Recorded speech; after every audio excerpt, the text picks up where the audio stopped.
Humble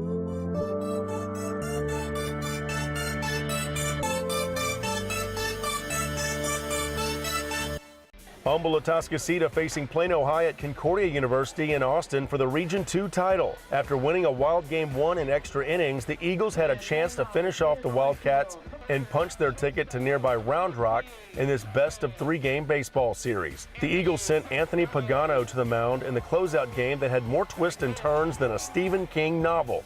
Wildcats struck first, though. A pair of triples by A.J. Liu and Ryan Robertson, along with a groundout by starting pitcher Mitchell Hansen, gave Plano a 2-0 lead before Atascocita ever batted. He's a fierce competitor, and he got a little bit rattled in the first. We had a couple miscues, and and led to getting his pitch count up a little bit in the first. And we just talked about settling down and and staying focused and back to his mechanics. Plano looked to add to their lead in the second inning with a runner on first, but Josh Martinez robs Austin Toops of an extra base hit to end the inning with the Wildcats still leading. But a brewing storm of Eagle offense and less than spectacular Wildcat pitching made that early Plano lead disappear in the brush behind Tornado Field. Bottom 2 now, runner on third. Hansen 1 strike away from getting out of trouble, but that third strike never came as Alaric Solari smashes an RBI double to left, scoring Ethan Clostabor to get the Humble ISD team on the board. Hansen walked the next 2 batters to load the bases for Ryan Watkins. He hits a routine ground ball to short that should have ended the inning, but instead,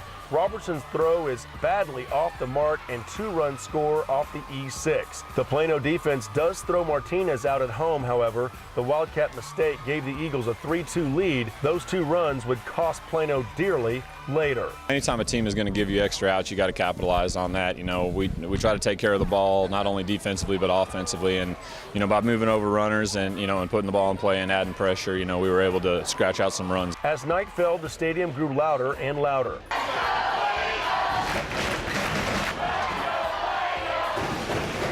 Friday night baseball sounds more like Friday night football. To the 4th inning where the Wildcats had 2 on and no outs.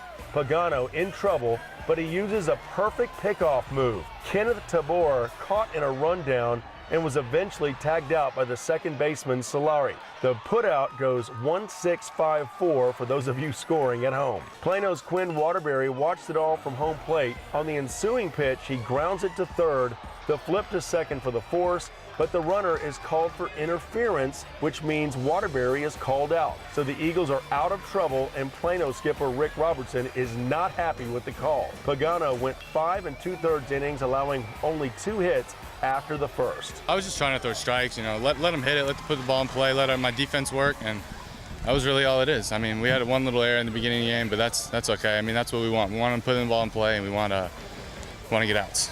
Bottom 5 now, and again, Ryan Robertson walks the bases loaded. His night is over as Graham Welch came on in relief, but Plano was about to experience anything but relief. Flies circling around the lights as the Eagles hitters were ready to pounce on any Wildcat mistakes. Welch's second pitch in the artificial dirt, and the ball bounces away from the catcher to score Martinez, and it only got worse for Welch.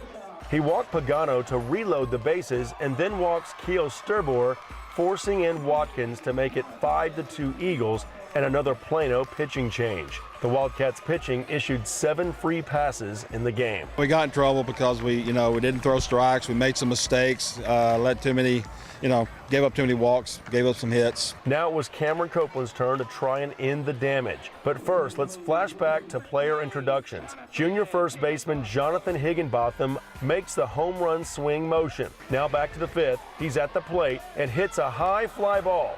No home run, but it fools the right fielder and bounces behind him. 2 runs would score, 4 total in the inning for a 7-2 lead after 5 for the suburban Houston area team. We just practiced every day working on putting the ball in play, and that's all I did. I went up there and I just knew that I had to put the ball in play, and that's what I did, and I knew things would work out. Pagano was pulled in the 6th from the mound, but in the bottom half of the inning, he helped his own cause. He hit a 1-1 pitch high, deep, and gone to right to extend the lead to 10-2. A good time for his first homer of the season. I was just looking for a pitch to hit, and I got one up and in, and I just put a short, quick swing on it, and then it got out of the park. Plano fans that were boisterous early completely silenced for now. Little did anyone know that that home run, which everyone thought was the coronation to Atascocita's first ever regional title, would prove to mean much more about 20 minutes later. To the 7th, where the first 6 Plano batters reached base to bring home 2 runs. Bases loaded now for Mitchell Hansen, who cleared them with a 3-run triple to get Plano right back into the game at 10-7. I believe we got complacent in the last inning. We relaxed a little bit. We had a couple miscues and, and some things that normally we don't do. But, I think, pressure got to us a little bit. And, when you're in those situations, you never know how you're going to respond. All of a sudden, that Eagle home run hit 17 minutes earlier, which no one thought meant much more than an exclamation point, was now the difference in the game. Hansen scored on a ground ball out to pull Plano within 2, but down to their last out and the bases empty, new Eagle pitcher Ralph Biondi induces a ground out to the shortstop by Michael Davis to end Plano's rally and their season.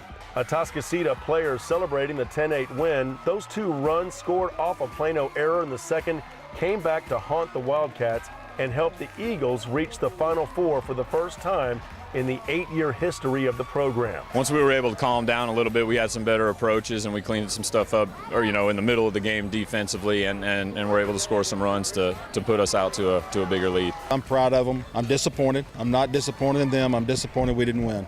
But that's been the mark of this bunch all year. They don't quit, and they'll never quit. We pitched well enough to win. I'd like to see us take care of the ball a little bit better moving forward, but, this group is a very resilient group, and they just keep competing. We've been trying to do this for years. We kept getting knocked out of the first round. This is what we were striving for at the beginning of the season. This is what we all want. Atascocita headed to the state Final Four for the first time in school history over at the Dell Diamond. Of course, their victory 6-4 over Plano in Game 1 took 8 innings, and then they won 10-8 in Game 2. They'll head over to the Dell Diamond with teams like Pearland out of the greater Houston area, also a team from San Antonio and from the Dallas-Fort Worth Metroplex. Should be a lot of fun. We'll be there for you and have all the action here on Max Prep Sports, your leader in online high school sports content.